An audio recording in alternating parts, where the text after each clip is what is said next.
سورہ آل عمران۔ سورہ آل عمران کا تعارف، مقام نزول۔ سورہ آل عمران مدینہ طیبہ میں نازل ہوئی ہے۔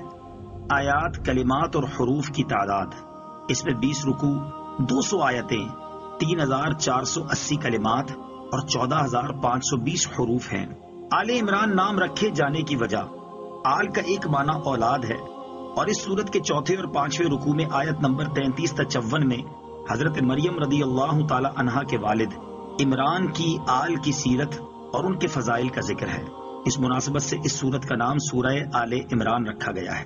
سورہ آل عمران کے فضائل، اس سورت کے مختلف فضائل بیان کیے گئے ہیں۔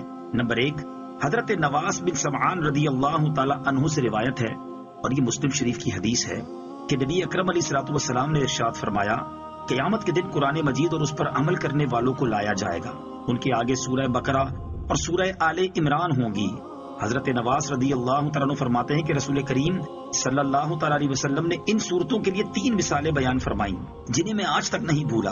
آپ علیہ الصلوۃ والسلام نے فرمایا، یہ دونوں صورتیں ایسی ہیں جیسے 2 بادل ہوں، یا 2 ایسے سائبان ہوں جن کے درمیان روشنی ہو، یا صف باندھے ہوئے 2 پرندوں کی قطاریں ہوں۔ یہ دونوں صورتیں اپنے پڑھنے والوں کی شفاعت کریں گی۔